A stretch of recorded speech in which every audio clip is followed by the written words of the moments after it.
Eh bien, bonjour à tous et à tous. Eh bien, je vous accueille pour cette dernière émission de la saison aujourd'hui.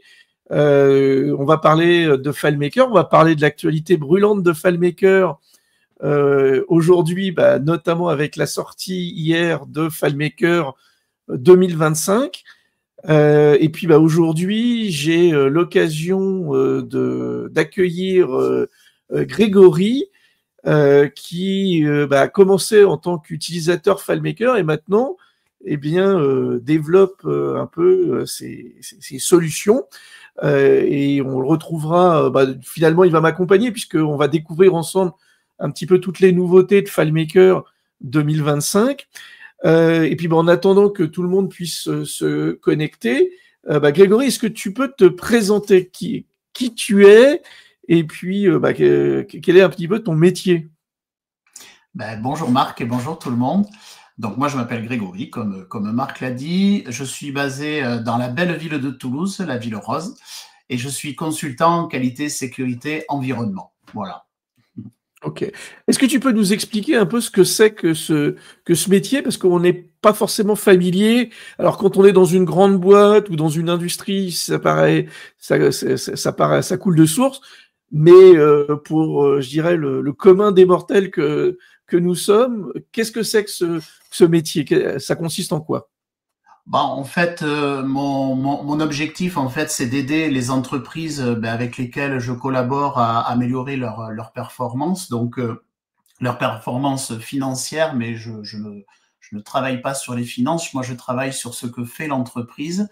Et mon objectif, c'est faire en sorte que elles puissent réaliser leur métier avec le maximum d'efficience, c'est-à-dire avec le minimum d'efforts et avec le fait de faire bon du premier coup. Je ne sais pas si ça c'est clair, mais en tout cas, c'est mon leitmotiv. Alors, est-ce que tu peux nous donner un cas d'usage dans lequel tu interviens, par exemple dans le processus de fabrication ou dans le cadre de Calliope aussi? Alors, j'interviens dans plusieurs types d'entreprises, quelle que soit Ouais. leur activité. Donc, ça peut être des entreprises de fabrication. Effectivement, je peux intervenir sur les process. Je suis aussi auditeur Calliope. Ça, dans ce métier-là, je suis mandaté pour vérifier la conformité à la réponse à différents référentiels. Donc, ça peut être Calliope, ça peut être d'autres référentiels Oui. qualité comme la 9001, la 14001 en environnement ou en sécurité. Voilà. Donc en fait, moi j'ai quatre interventions différentes. Je fais de l'audit, comme tu viens de le dire. Je permets aux entreprises de mettre en œuvre ce qu'on appelle dans notre jargon imbuvable un système de management. Donc comment est-ce qu'on peut répondre à un référentiel, voilà, pour le faire plus simplement. Je fais de la formation aussi, donc j'interviens pour des formations type master pour des étudiants ou des formations au sein des entreprises quand elles ont besoin de mettre en place certains outils et qu'elles ne connaissent pas. Ou alors notre quatrième métier, c'est on peut être responsable qualité ou responsable sécurité ou environnement pour certains de nos clients qui n'ont pas la compétence en interne. Tu as cité des grandes entreprises. Nous, nos clients sont plutôt des PME ou des TPE qui n'ont Mhm. pas justement ces compétences en interne ou qui n'ont pas forcément toute la connaissance de ce que nos métiers impliquent. Donc, on est là pour faire le boulot. On appartient aux clients pendant quelques jours par mois et on tient le poste. Oui. Alors du coup, comment t'es arrivé à FileMaker? Alors, Qu'est-ce qui t'a amené voilà, à utiliser ce produit? Comment ça est arrivé? FileMaker, ça fait une dizaine d'années maintenant que je l'utilise. Mon but, je suis un grand feignant, donc mon objectif, c'est faire en sorte que on puisse utiliser ce qu'on peut appeler comme étant une tare quelque part. Pour moi, c'est plutôt un avantage. Je déteste écrire plusieurs fois la même chose. Et pour moi, il est interdit de faire ça. Quand on écrit une information quelque part, elle doit pouvoir être utilisée partout où on en a besoin. Et dès le début de mon activité, quand j'étais en entreprise, j'ai utilisé Excel, j'ai fait des macros comme beaucoup de monde. Ouais. Euh, J'ai très vite vu les limites d'Excel. Quand on écrit des macros, ben, on ne sait plus les relire au bout d'un mois parce qu'on ne sait plus comment on l'a écrit. Excel, on ne peut pas utiliser à plusieurs le même fichier, donc ça, c'est compliqué. Et puis, on ne va pas se mentir, c'est pas très joli en termes d'interface. Donc, j'ai assez vite voulu créer des applications qui soient ergonomiques, qui soient sympas à utiliser. Et comme je suis utilisateur Mac, évidemment, mon premier truc, ça a été de me dire, mais tiens, je vais utiliser Access parce que finalement, les bases de données, c'est plutôt bien et ça peut être utile, mais ça n'existe pas sur Mac. Donc, en cherchant, j'ai découvert FileMaker. Voilà. D'accord, ok, c'est comme ça que tu es arrivé. Ouais. Bien. Et du coup, bah, aujourd'hui, ce que tu disais, voilà, c'est qu'au départ, c'était surtout des besoins internes.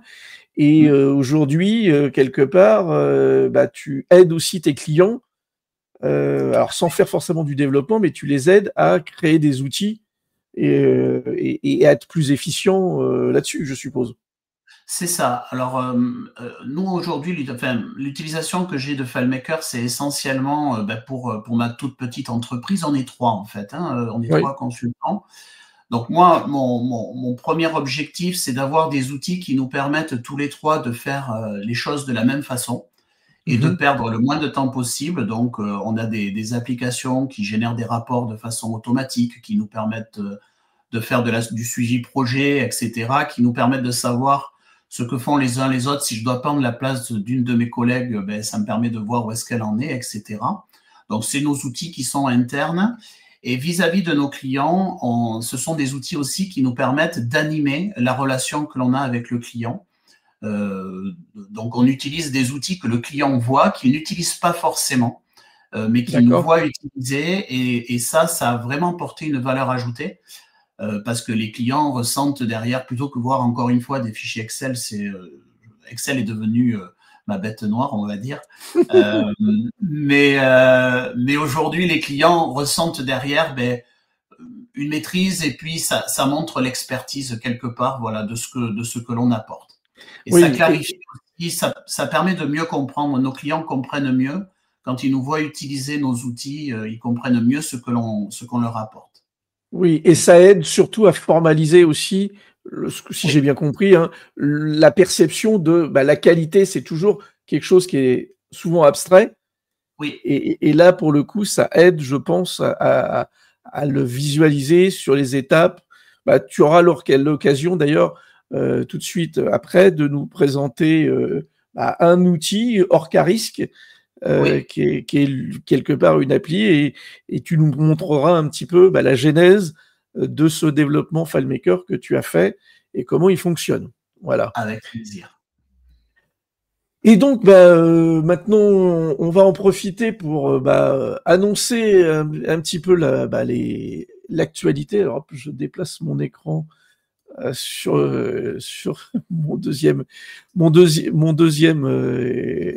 écran, comme ça je peux suivre, et s'il y a des questions, vous pouvez ne pas hésiter à les poser. Et effectivement, on va parler un petit peu de l'actualité FileMaker.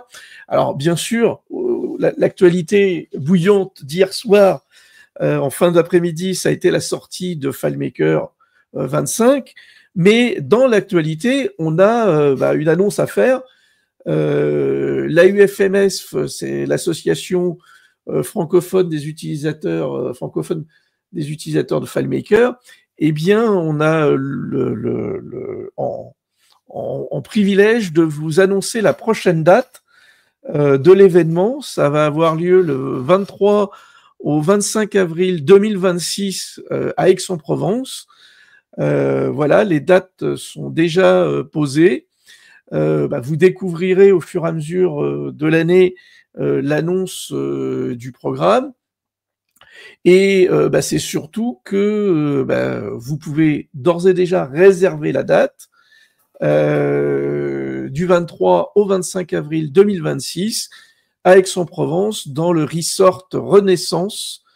Et donc, c'est pas très loin de la gare et tout. Donc, Voilà, et donc on aura l'occasion de vous accueillir. Mais en ce qui nous concerne, eh bien, ce qui est important, c'est la sortie de FileMaker 2025 ou 22.1 pour ceux qui suivent la numérotation technique de l'application.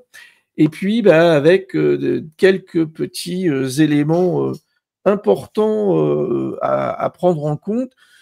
Comme vous le voyez dans l'illustration, cette version 2025 est vraiment tournée vers l'intégration de l'intelligence artificielle de manière opérationnelle dans FileMaker. Effectivement, FileMaker et l'intelligence artificielle, ça date d'il y a longtemps, mais véritablement, dans cette version, il y a quand même des éléments qui vont permettre de passer d'une espèce de prototypage à une espèce d'élément beaucoup plus élevé, beaucoup plus importante là-dessus. Alors, pour commencer, un petit disclaimer, des petites attentions si vous vous précipitez sur cette version 2025. Si vous êtes sur Windows, vous ne pourrez faire tourner qu'une seule version de Windows sur votre OS. Ça veut dire que si vous passez en 2025, vous ne pourrez plus ouvrir des anciennes versions de FileMaker. Donc là, attention, notamment pour les développeurs sous Windows ou les utilisateurs qui jonglent entre plusieurs versions de Windows, plusieurs versions de FileMaker, notamment des anciennes, etc., eh bien, vous ne pourrez plus installer et utiliser qu'une seule version de Windows. Voilà. Donc, une version de Windows de FileMaker. Donc, attention à ça. Deuxième attention aussi sur laquelle il faut être vigilant, c'est que FileMaker Server n'est pas compatible avec les versions antérieures de FileMaker. Souvent, la version serveur était un peu le lien quand on a des parcs un peu anciens, on met pas les dernières versions parce qu'on peut pas mettre à jour les OS. Eh bien, il faut savoir que si vous voulez bénéficier de l'ensemble des avancées de FileMaker Server qu'on aura l'occasion de présenter d'ici quelques minutes, eh bien, il faut savoir que si vous installez FileMaker version 25, il n'y a qu'une version FileMaker 25 qui pourra tourner. Donc, attention là-dessus, il faudra du coup faire un petit peu attention.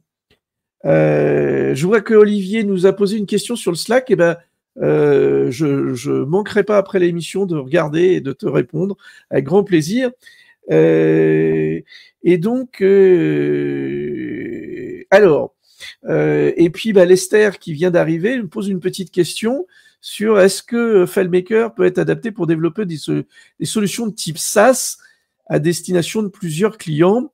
Alors oui, on peut tout à fait développer une version avec plusieurs clients qui peuvent se connecter à l'application FileMaker. Le niveau d'ailleurs de sécurité de FileMaker est très important et on peut avoir une finesse dans les droits de FileMaker que beaucoup d'outils no-code ne permettent pas d'atteindre. Mais il faut faire attention parce que si on parle de vrais SaaS, c'est-à-dire des SaaS avec un accès uniquement via un navigateur, on aura quand même quelques petites limites et c'est pas forcément le meilleur outil là-dessus. En revanche, pour des outils métiers internes, Grégory nous présentera sa solution Orcarisk. Eh bien, elle pourrait très bien se déployer sur plusieurs clients en même temps et chacun ayant son propre espace, ses propres informations et répondre aux besoins spécifiques. Voilà. Bon. Passé ce petit disclaimer et ces petites attentions sur FileMaker, on va déjà parler un petit peu du look and feel de cette version FileMaker, notamment sur macOS. Pour la première fois sur macOS, FileMaker, qui est une filiale d'Apple, il faut le répéter, eh bien, a développé son interface pour répondre aux standards que l'on va retrouver sur les autres outils développés par Apple, que ça soit Number, que ça soit Page, que ça soit Keynote. Et du coup, là, on retrouve le même style d'icône, les mêmes organisations du graphisme, et du coup, ça crée aussi de la cohérence dans les outils de la suite Apple. Et donc, du coup, on est, notamment quand on est nouvel utilisateur, ça nous facilite un petit peu l'arrivée et la compréhension là-dessus. Grégory, hein, si tu veux intervenir, n'hésite pas sur cette partie-là. Deuxième élément, aussi un peu plus sur la partie développement, eh bien, avant, sous FileMaker, quand on avait des conditions, des boucles, etc., ça nous faisait des scripts qui étaient très, très longs.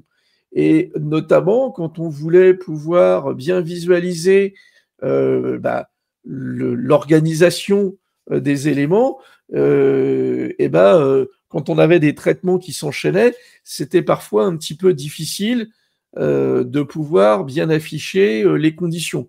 Et donc là, sur votre gauche, vous voyez que maintenant, on a la possibilité, dans ces scripts, de pouvoir regrouper ces boucles et ces conditions, et de la même manière, de pouvoir ouvrir tel ou tel élément.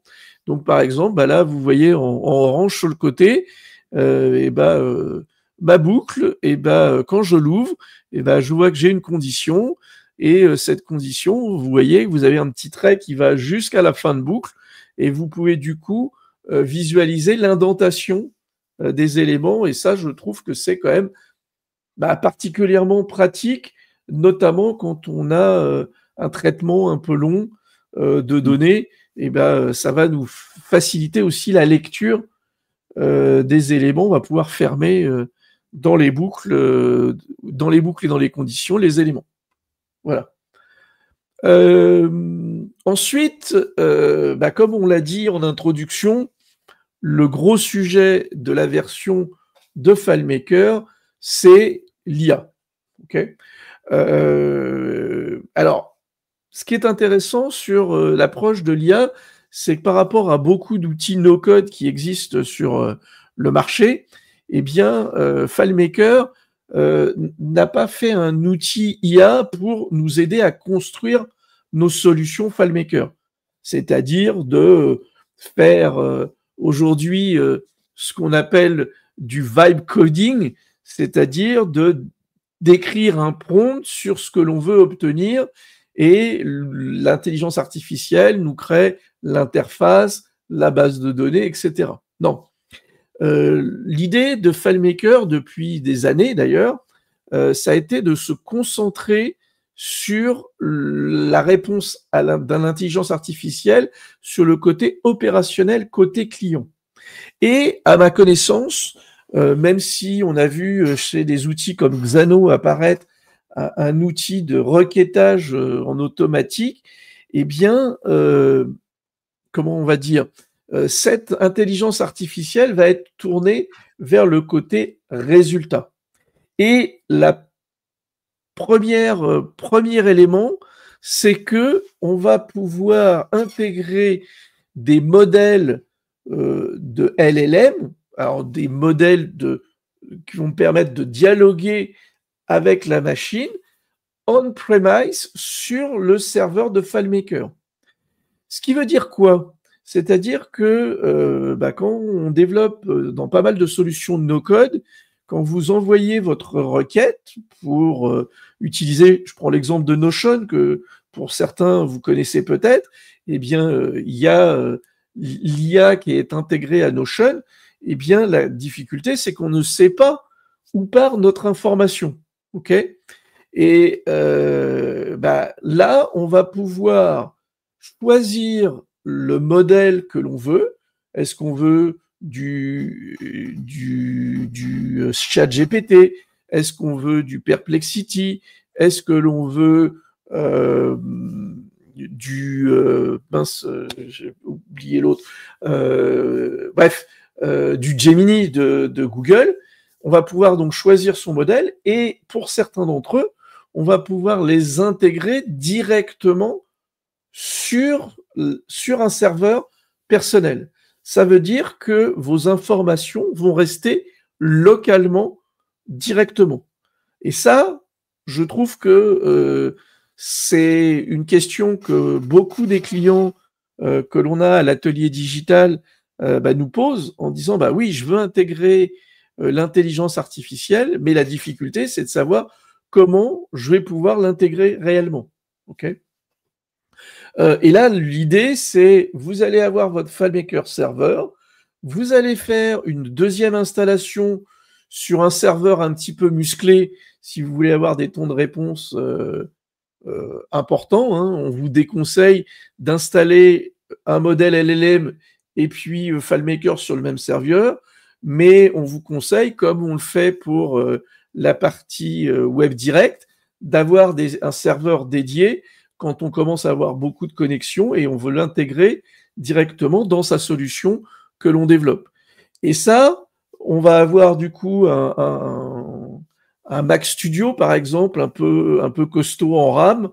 Vous allez l'installer et du coup, vous allez pouvoir très naturellement faciliter les interactions et toute l'information que vous allez envoyer au LLM, eh bien, lui n'est pas partagé par le reste du monde. Donc ça, c'est un élément qui va être important.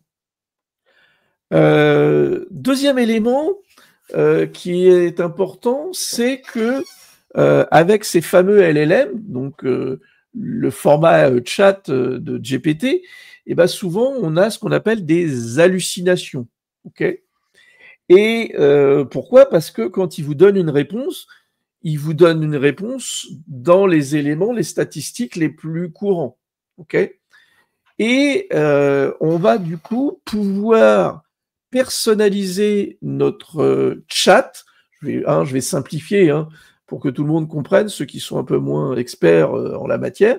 Je vais pouvoir, à l'intérieur de ma solution FileMaker, pouvoir faire un mini chat et ce chat, je vais pouvoir obtenir des réponses directement à partir du contexte de FileMaker.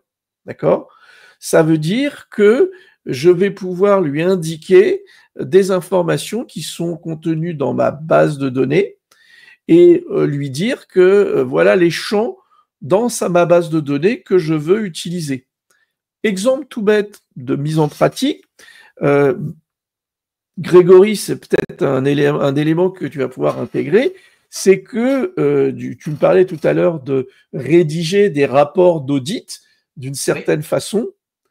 Eh bien, on peut imaginer que toi, tu as déjà dans ta base FileMaker rédigé 100, 200 audits d'une certaine façon, structurés avec une certaine méthodologie qui est propre à Orcali.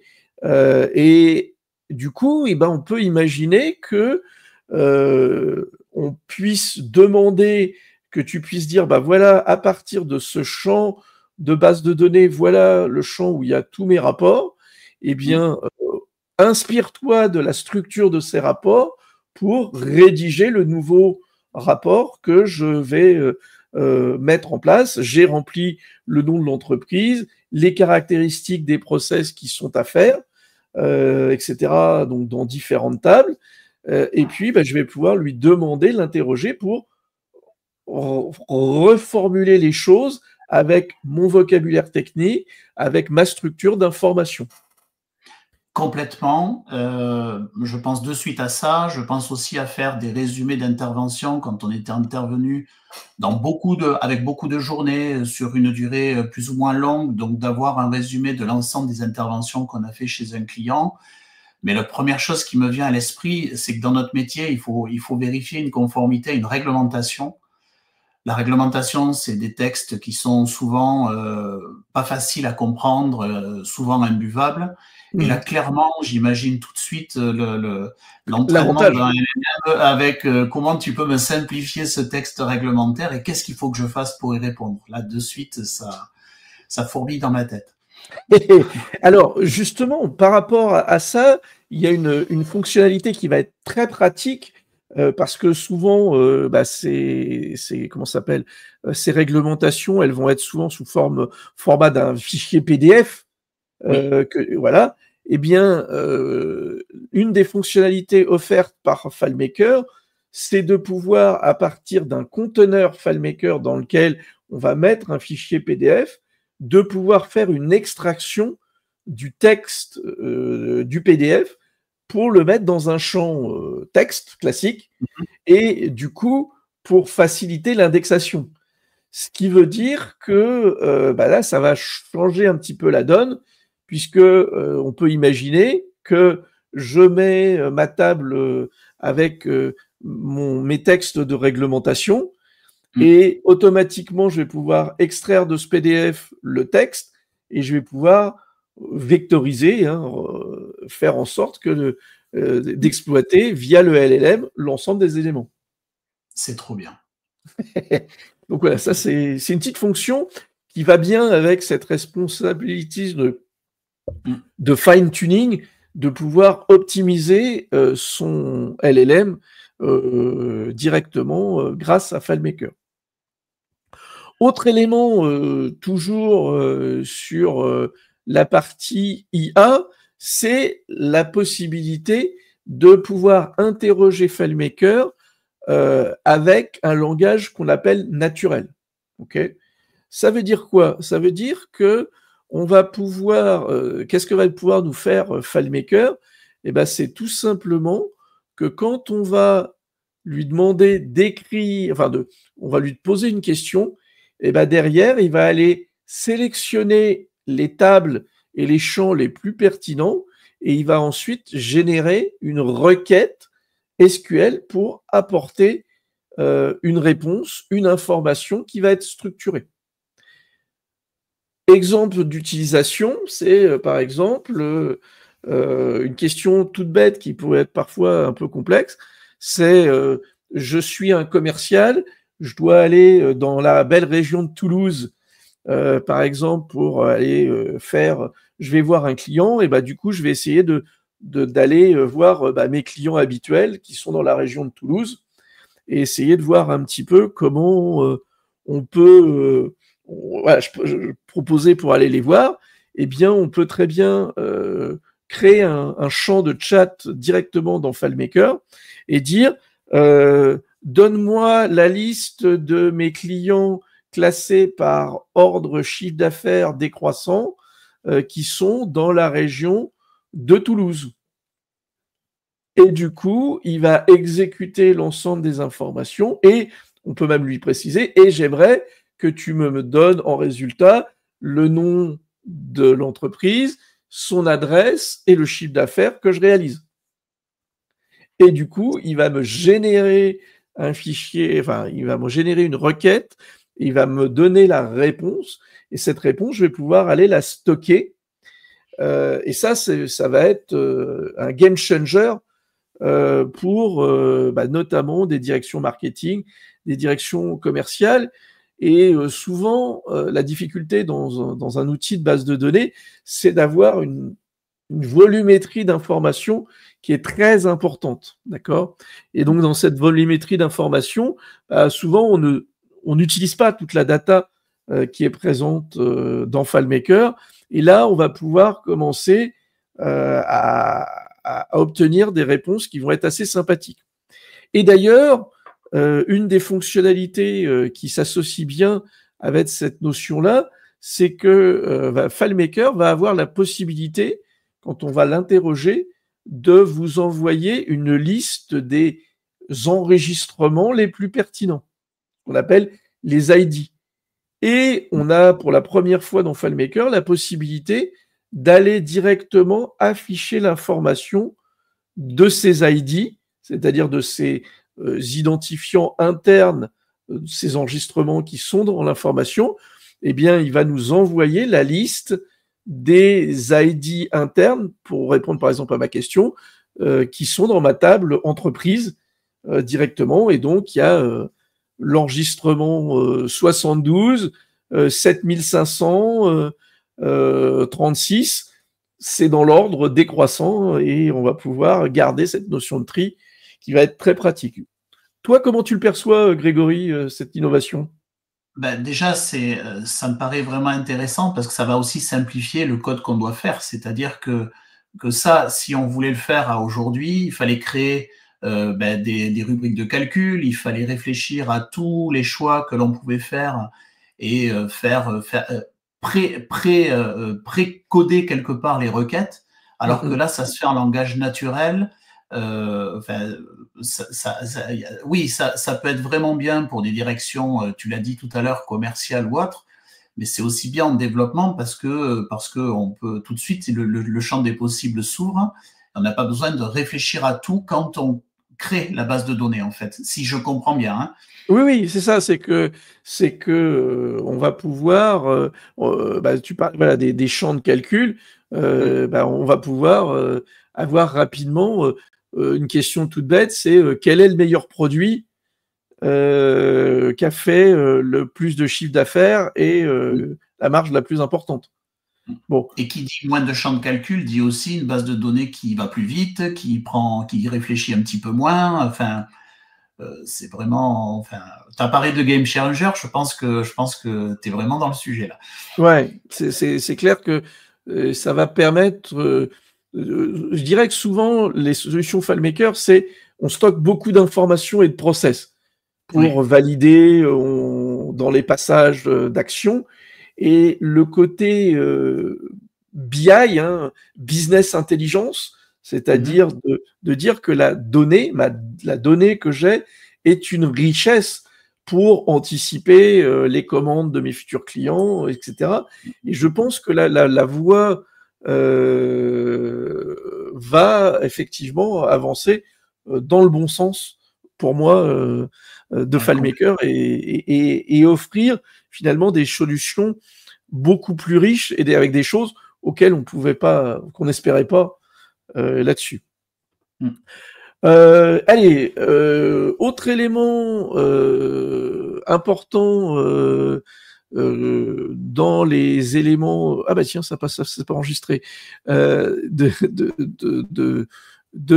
FileMaker, des évolutions de FileMaker, eh bien, c'est notamment un gros travail qui a été fait sur la traduction, qui est souvent, au fur et à mesure des années, les choses comment s'appelle, ont pas beaucoup évolué. Et là, du coup, il y a eu un gros travail d'optimisation de la traduction. On remercie d'ailleurs Fabrice Norman de One More Thing, qui a été le fer de lance là-dessus. D'ailleurs, j'en profite pour faire une annonce. Fabrice sera avec nous lors de la prochaine émission au mois de septembre. Ça va être le 9 septembre de mémoire. Et il viendra nous parler de la facturation électronique et comment on peut l'intégrer dans FileMaker et surtout comment on peut l'intégrer dans d'autres solutions no-code. Pourquoi ? Parce que en septembre de 2026, la France devra passer à la facturation électronique et les entreprises auront un an quasiment date à date pour se mettre en conformité et être opérationnel là-dessus. Donc, je ferme la petite parenthèse. Autre élément que j'ai vu dans les petites nouveautés qui sont, ma foi, sympathiques dans FileMaker, c'est le fait que quand on importe ces données, vous savez, on avait la possibilité de pouvoir ne pas exécuter les éléments. Okay, mais de la même manière, vous savez, quand on fait la fonction remplacement, remplacer pour ajouter, par exemple, une donnée, eh bien, à chaque fois qu'on a le champ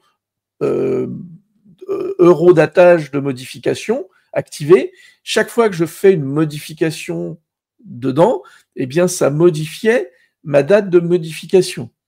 Et quand on fait nos développements dans FileMaker, parfois on est amené à ajouter un champ et on va renseigner de manière automatique ce champ. Eh bien, il faut savoir que à l'intérieur de FileMaker 25, on a maintenant la possibilité de désactiver la mise à jour de l'horodatage quand on va faire un changement de données, ce qui permet de savoir que cette fiche, elle n'a pas été modifiée depuis 3 ans, parce que souvent, quand on faisait une mise à jour, on ajoutait un nouveau champ et qu'on faisait le traitement de ce champ, souvent ce qui se passait, c'est que manque de chance, la mise à jour se faisait sur l'ensemble de notre base, et du coup, cette fonction qui est quand même pratique, sautait directement. Donc ça peut être un élément important. Ok. Qu'est-ce que j'ai d'autre à dire là-dessus?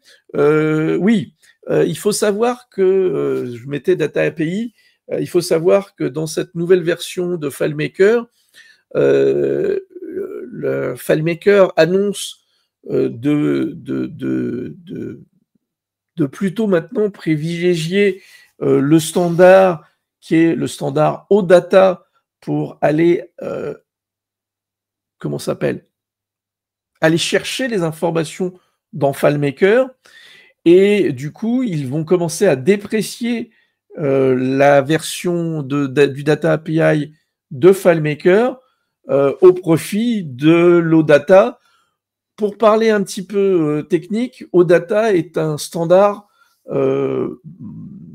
mondial sur la manière d'interagir en API les données. D'accord?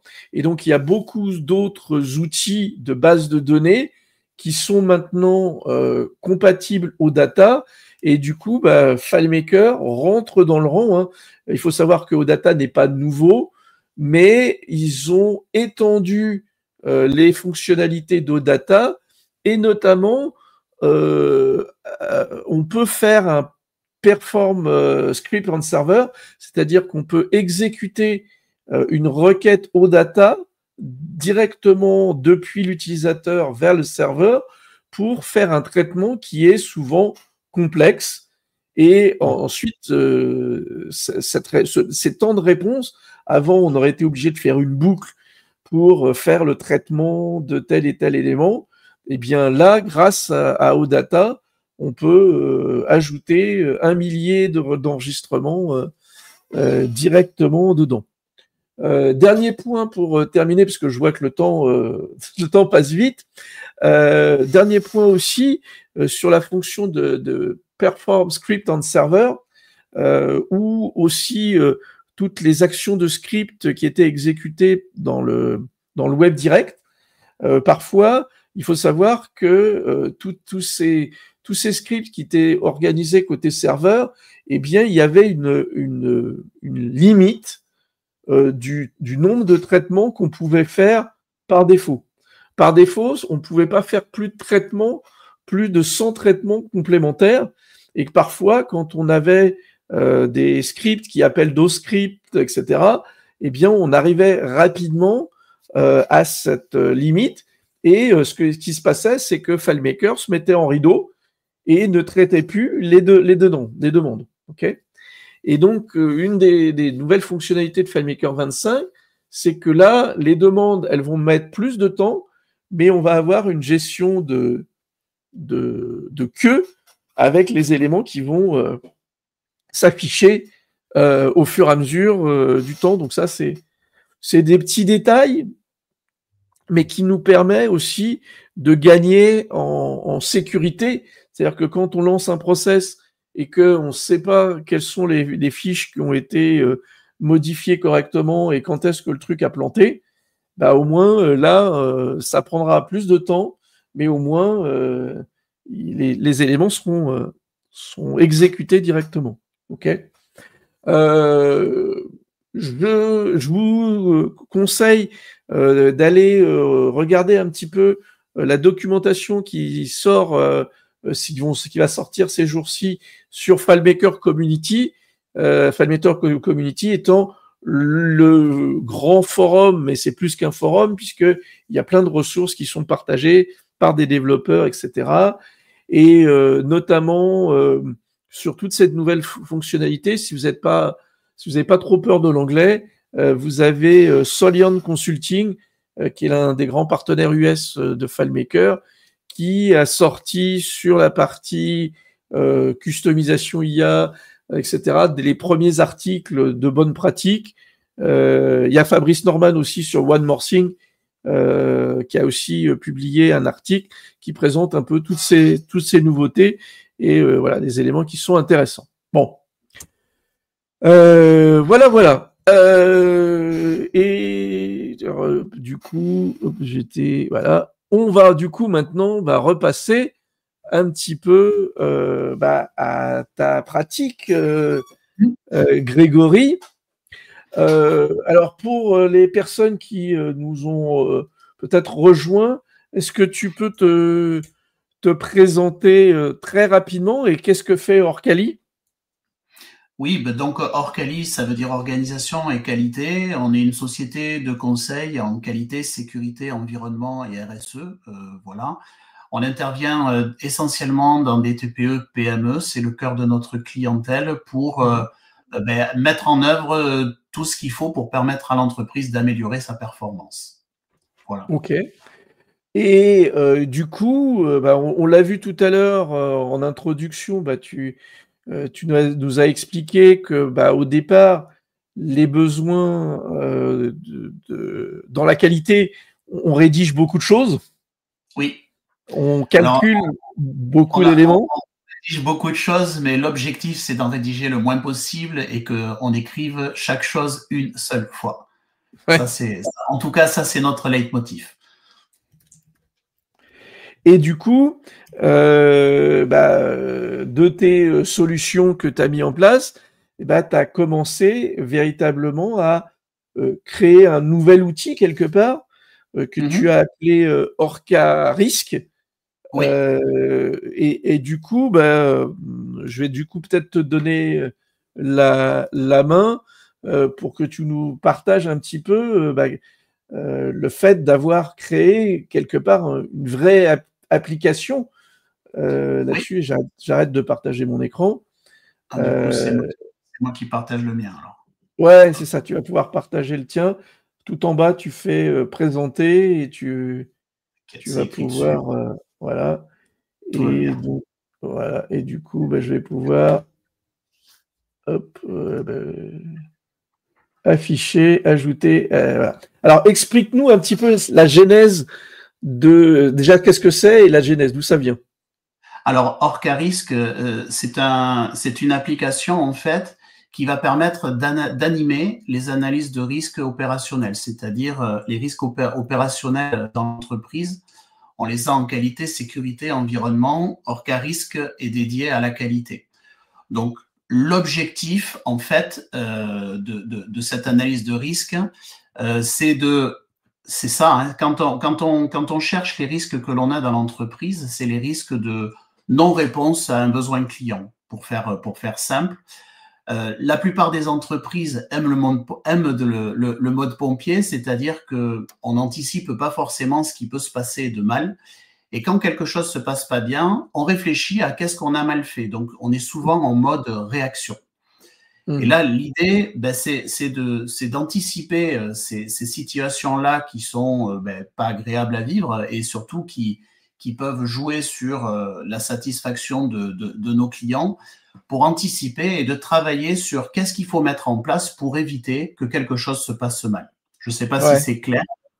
Alors, est-ce que tu peux nous donner justement un exemple d'un process, d'un mode pompier qui est lié pas forcément à la relation client, qui peut être par exemple un problème qu'on n'a pas identifié dans une machine ou quelque chose comme ça, non? Du coup, j'avais fait un petit exemple, on va dire si Si on fabrique une cosse, donc sur cette cosse, c'est une cosse électrique, hein, on sertit sur un fil électrique, ben, ce qui peut se passer, c'est que cette cosse-là est mal reliée au fil électrique. Donc, ça va générer un problème qui va faire que la cosse ne va pas fonctionner. Et nous, notre objectif, c'est que quand on fabrique cette cosse, dans mon exemple, eh bien, on va regarder l'ensemble des étapes de fabrication de cette cosse. Alors, voilà, j'ai mis des étapes, c'est pour l'exemple, hein, mais je dois couper un câble, le dénuder, etc. Et je dois m'assurer que tout au long de ce processus de fabrication, je fasse les choses bien pour qu'à la fin, ma cosse soit conforme. Et notre objectif, c'est d'éviter au maximum de contrôler le résultat final. J'ai souvent des petites maximes et l'une d'elles, c'est que quand on contrôle le produit, ben c'est l'échec en fait. Ça veut dire qu'on n'est pas sûr de ce que l'on a fait. Oui, c'est déjà trop tard. C'est déjà trop tard. On voit déjà le problème, mais c'est déjà trop tard. Alors, c'est déjà mieux que rien que de laisser partir la voiture avec, par exemple, un petit airbag défectueux. Alors, j'ai fabriqué des airbags, il paraît, donc voilà, ça, tu es très bien dans le sujet. Mais l'objectif, et surtout quand tu dis l'airbag, par exemple, il se trouve que l'airbag, c'est de l'explosif et que donc, on ne peut pas les contrôler tous, parce que les contrôler, ben, ça veut dire les tester, et les tester, ben, comme ils ne fonctionnent qu'une fois, derrière, ça marche moins bien. Oui. Donc, typiquement, dans les airbags, on utilise cet outil-là pour dire, OK, je dois fabriquer cette pièce-là, qu'est-ce qu'il faut que je maîtrise pour que ma pièce soit bonne du premier coup? Voilà, et pour éviter de faire en sorte que derrière, j'ai des soucis de fonctionnement. Et par exemple, de dire, si mon câble est trop court, il doit être de 12 mm, eh bien, j'ai une tolérance qui peut être entre 10… Entre 11 et 13, voilà, par exemple. Et de dire, si c'est à 10, voilà. Voilà, et qu'est-ce qui m'assure que ce sera toujours à 12? Voilà. Donc, dans l'application, ça, ce sont des je ne sais pas si tu veux qu'on le regarde dans l'application, où là, j'ai fait des impressions écran. Comme tu veux, ce qui te paraît, toi, le plus parlant. On va regarder les impressions écran, et puis s'il y a besoin, je passerai sur l'application, hein, il n'y a pas de souci. Donc, qu'est-ce qu'on va faire dans cette application? L'objectif, c'est d'identifier tout ce qui peut mal se passer. Et moi, ce que je vois, c'est que les entreprises ne le font jamais parce que d'imaginer ce qui va se passer, ça prend beaucoup de temps. Et ce temps-là, souvent, on ne l'a pas parce qu'on a plein d'autres choses à faire. Et donc, du coup, on est toujours en mode pompier, on dira, quand on aura le problème, on réfléchira. Et ça, pour moi, c'est dommage, en fait. Donc, dans l'application, qu'est-ce qu'on va faire? On va identifier ici, j'ai noté la fabrication de la cosse qui prend 7 étapes. Et vous retrouvez ici les 7 étapes que j'ai notées sur mon petit schéma. Donc, dans l'application, on va dire quelles sont les étapes nécessaires pour fabriquer ma petite cosse. Et sur chacune des étapes, plutôt que rechercher des risques, je vais décrire ce que je dois faire. Et c'est l'application qui va trouver les risques. Donc, l'objectif, c'était d'inverser un petit peu l'analyse de risque pour, un, gagner du temps. Donc, faire des analyses parce que ça me prendra moins de temps. Et deux, c'est me concentrer sur qu'est-ce qu'il faut que je maîtrise plutôt que qu'est-ce qu'il faut que je contrôle sur mon produit. Je ne sais pas si je suis clair en le disant comme ça. Donc, le but, on va décrire pour chacune des étapes quel est le livrable qu'on fabrique. Donc ici, je fabrique un câble et de répondre à un certain nombre de questions par oui/non. Donc, est-ce que mon câble, à cette étape-là, il est fini? Est-ce que je peux le retoucher, etc. Donc, je pose quelques questions on va venir cocher ici par oui ou par non. Et de la même façon, je vais dire, pour faire cette étape-là, qu'est-ce qu'il faut que j'utilise comme ressource? Donc là, par exemple, sur mon exemple, je dois avoir un standard de réalisation, donc je dois avoir un mode opératoire qui me permet de décrire comment je vais fonctionner pour couper mon câble à longueur ici. Et tout ce que je vais répondre, en fait, ce sont comment est-ce que l'entreprise s'est organisée pour maîtriser son étape. Donc, je répète, cette étape, à chacune des étapes, je dis quel est le livrable de l'étape et qu'est-ce qu'il faut que je mette en œuvre pour réaliser mon étape. Donc ça, c'est ça que je vais remplir dans mon application. Et ensuite, il va falloir que je trouve les risques. Et pour trouver les risques, eh ben, je vais cliquer sur le bouton. Donc, plutôt que chercher des risques, là, c'est l'outil qui va les donner. Et quand je clique sur le bouton, en fonction de toutes mes réponses, ben, mon outil va générer le risque. Quelle est la gravité du risque? Donc, il va venir le coter. Il va me dire qu'est-ce qui va m'amener ce problème-là. Il va le coter, combien de fois ça peut arriver. Et il va me dire qu'est-ce qu'il faut que je maîtrise sur mon processus pour éviter que mon risque apparaisse. Il va donner, alors je ne vais pas rentrer dans le détail de l'outil, hein, l'AMDEX est un outil qualité, et je ne pense pas que ce soit le but ici, mais il va venir ici me déterminer une criticité qui me permettra de dire quelles sont les choses, sur quoi est-ce qu'il faut que je travaille pour que mon process fabrique une cosse bonne du premier coup. Une fois que j'ai ces risques, le but, ça va être d'identifier chaque fois qu'un risque est en rouge, donc ça veut dire qu'il est inacceptable, il va falloir que je trouve qu'est-ce qu'il faut que je fasse. Et là, c'est pareil, on a mis un petit bouton ici qui va me générer automatiquement les actions nécessaires pour pouvoir maîtriser mon activité. Est-ce que ça te paraît clair, Marc, ou est-ce que tu as des questions?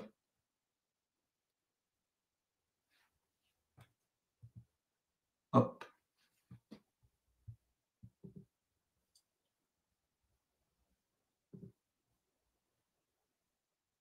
Je n'entends plus Marc. Effectivement, excuse-moi. Je m'étais sorti, du coup, tu n'avais pas entendu. Mais j'ai cru que j'étais tout seul. C'est pas non, bien. Non, tu l'as dit. Non, parce que du coup, je t'avais laissé pour que tu sois. Oui, très bien. Et du coup, le côté magique de faire ces recommandations, je suppose que là, c'est lié au référentiel qualité et métier, enfin qualité qui existe déjà, c'est ça? Oui, alors en fait, ça c'est un petit peu, moi ça fait longtemps que j'utilise cet outil d'analyse de risque. Comme je te disais tout à l'heure, je l'ai utilisé notamment pour les airbags, donc là où c'était vraiment essentiel. Et avec cette expérience-là, on a des tips un peu qui se créent, et ces tips-là sont pas forcément écrits dans la littérature et autres. Donc moi, j'ai voulu les intégrer dans mon application pour simplifier le process. Pour être simple, j'ai utilisé Orcarisk hier chez un client. Le client a passé plus de 25 heures à travailler sur son analyse de risque et n'en a fait que le quart. En 3 heures, on a terminé son process en fait. Donc il y a vraiment, il y a vraiment, de fait que ce soit inversé, on gagne vraiment beaucoup de temps. Et c'est ce que je disais tout à l'heure, grâce à FileMaker, moi j'ai des clients qui sont contents des interventions qu'on fait chez eux. Oui, parce que du coup, tu arrives avec une réponse très opérationnelle. Et là, du coup, c'est aussi le fruit de ton expérience, quelque part, où tu as… ouais. Et du coup, ce que l'on arrive à voir dedans, c'est que au fur et à mesure, par exemple, je pense à des risques électriques, les risques liés à l'eau, risques de chute, etc., tu les as au fur et à mesure ajoutés, et quand tu arrives sur un nouveau cas que tu n'avais pas identifié, dans un cas client ou lié à la littérature que tu peux voir dans ton métier, et tu vas pouvoir le rajouter. Je les ajoute dans mes scripts de calcul, en fait, et comme ça permet de ressortir. Parce qu'évidemment, derrière, il y a tout un tas de scripts qui permettent, en fonction de ce que l'on a identifié quand on a décrit notre process, c'est le script qui va dire, bon, mais ça, si tu as ça, ça peut générer ça. Donc après, j'ai tous les calculs derrière, mais qui rassure le client, puisque ça, on doit le faire sinon de façon, en groupe, en discutant, ça prend, voilà, c'est ça qui peut prendre du temps et qui fait qu'on ne sera pas exhaustif non plus. Oui, parce que du coup, on va plutôt s'intéresser à la partie émergée de l'iceberg, c'est-à-dire les problèmes qui se voient facilement et simplement. Dans la dernière année, Et s'il y a, on est dans une entreprise où il y a un peu de turnover ou autre, où les gens n'ont plus l'expérience, eh bien, on voit plus tout du tout. Donc là, c'est Oui. là que l'outil est intéressant. Ouais, ouais, ok. Et du coup, le Under the Wood, donc tu as mis aussi toute une partie de ta connaissance là-dessus. Pour Oui. développer un outil comme celui-là, alors tu l'as fait au fur et à mesure et tu l'as fait évoluer, mais Oui. globalement, ça t'a pris combien de temps pour créer un outil Cet outil-là, ça m'a pris en fonction du temps que j'y consacre, hein, mais si je regarde, ça m'a pris 6 mois D'accord, ok. pour partir de la base et arriver. Alors évidemment, j'avais le process en tête et je savais ce que je voulais que ça fasse, mais en démarrant de la modélisation de mes bases jusqu'à l'outil fini, ça m'a pris 6 mois, voilà, en Ouais. passant quelques heures par semaine en fait. Ok. Oui, et on voit souvent hein, que un projet comme celui-là, c'est une itération successive, une Alors, amélioration. bien sûr, c'est une itération et puis il faut savoir que je ne suis pas développeur. Donc, on est Oui, bien dans l'émission Captain No Code. Et donc, j'apprends au fur et à mesure aussi. C'est-à-dire que j'ai dit tout à l'heure que ça fait 10 ans que j'utilise FileMaker et j'ai commencé par comprendre c'était quoi une base de données. Donc, oui, là, je travaille avec Editomac, par exemple, avec Magali, qui m'a formé là-dessus. Et au fur et à mesure de mon apprentissage et puis des différentes bases que j'ai utilisées, j'ai aussi acquis certaines choses, mais qui s'acquièrent dans le temps. Donc, voilà, ce qui fait qu'aujourd'hui, mes développements vont de plus en plus vite, mais je n'ai pas la compétence d'un développeur et les connaissances d'un développeur. Donc, c'est aussi pour ça que ça me prend un petit peu plus de temps pour moi, quoi. ouais. Et ça, tu as dit une chose très importante, c'est valable pour beaucoup d'entreprises, c'est qu'il ne Hum. faut pas hésiter à se faire accompagner. Non, c'est essentiel. C'est essentiel. FileMaker, sa grande force, mais aussi son côté obscur, si j'ose dire, c'est qu'on peut faire quelque chose tout de suite.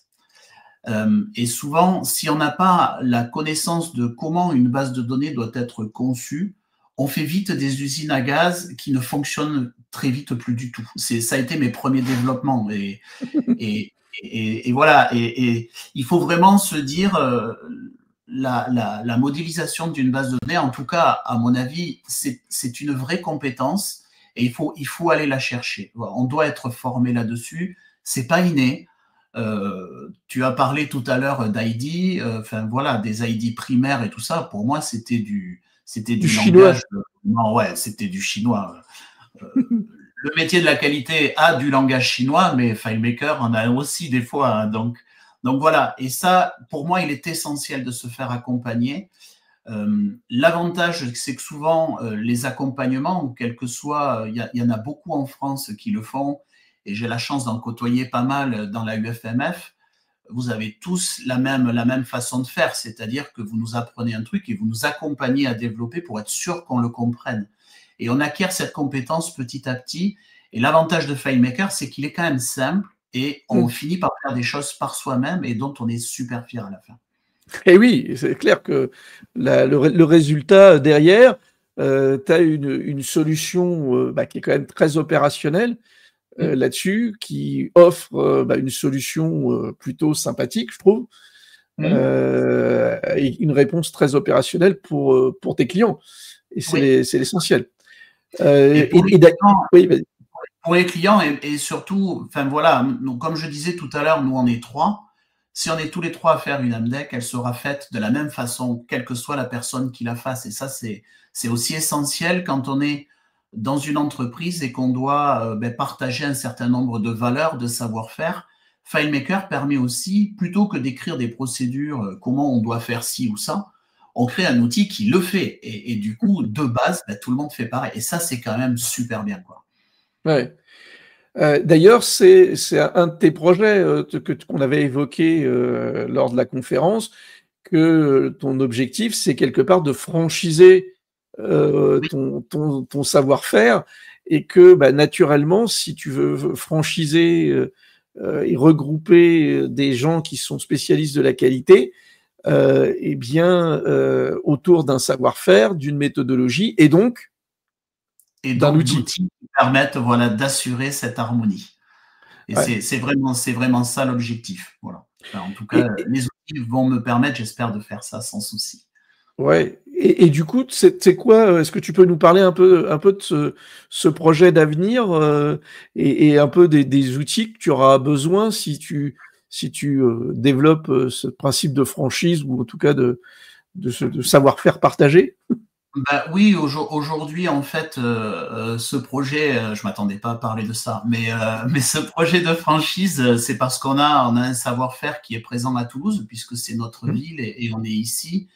Et l'objectif, ben, c'est d'essayer de faire en sorte qu'il y ait le maximum de clients qui puissent en bénéficier. Donc voilà, l'objectif, c'est partager un petit peu notre savoir-faire et puis faire en sorte aussi que notre savoir-faire évolue grâce à d'autres personnes qui pourraient rentrer dans notre réseau, parce qu'on n'est pas les seuls à maîtriser un savoir c'est à Oui. plusieurs. Mais l'important, c'est qu'à partir du moment où on partage tous, on est tous sous la même bannière, il faut qu'on fonctionne de la même façon. Et donc, voilà pourquoi je crée plusieurs outils. Il y en a d'autres. Il y en a sur la gestion d'audit, il y en a sur la gestion de la veille. J'en ai parlé un petit peu tout à l'heure. Et la veille, l'IA va vraiment être un bon outil pour ça. On a la gestion de projet. Voilà, on développe pas mal d'outils auxquels on croit et surtout, voilà, qui sont centrés sur la performance du client et pas sur nous-mêmes. Parce que l'objectif, c'est de donner au client quelque chose d'opérationnel, qui soit simple et surtout qui évite de réécrire plusieurs fois les mêmes choses et voilà, et qui sont centrés sur la performance du client. Et ça, c'est vraiment important. Ouais. Ok. Voilà. Merci en tout cas pour ton intervention. Merci à Où est-ce toi. qu'on peut te retrouver? Est-ce que tu as un site web? Oui, on a un site web qui est orcali.com, très Ouais. simplement, donc qui décrit un petit peu nos activités. Et puis, on est présent sur LinkedIn aussi. Donc, il y a une page Orcali et puis j'ai une page à mon nom. Voilà, sans aucun souci. Bien. On est accessible via tous ces réseaux. Oui, et du coup, c'est clair que ça permet aussi de présenter un petit peu les savoir-faire Tout à fait. sur lesquels tu peux intervenir là-dessus. Tout à fait. Eh bien, en tout cas, notre temps se termine gentiment pour cette dernière émission de la saison. Je te remercie en tout cas, Grégory, d'être venu et puis d'avoir aussi partagé cette découverte de cette nouvelle version de FileMaker 25 Ouais. qui est arrivé, qui a bousculé un petit peu ce qui était prévu initialement pour cette émission. Mais bon, voilà, il faut s'adapter à l'actualité. Ouais. Il faut savoir que l'émission sera en replay d'une part sur le Twitch de NoCode France pendant à peu près une dizaine de jours, mais surtout vous pourrez le retrouver sur la chaîne YouTube de NoCode France dans la playlist Captain NoCode. Et donc comme ça, vous pourrez découvrir et redécouvrir un petit peu les fonctionnalités qu'on a présentées aujourd'hui. Voilà. Est-ce que si d'autres intervenants, d'autres personnes veulent s'exprimer, c'est le moment avant que l'on clôture gentiment cette émission pour la saison. Et comme je le disais, on va se retrouver, je regarde avec le 10 septembre, c'était pas le 9, c'était le 10 septembre prochain, prochain live de Captain NoCode dédié à la facturation électronique, puisque on sera un an avant l'obligation pour les entreprises qui facturent de la TVA de gérer la facturation électronique. Voilà. Et du coup, je lance comment s'appelle la bannière de fin. Et puis je vous dis en septembre prochain. À très bientôt. Merci Salut beaucoup. Grégory. Au revoir tout le monde. Bye.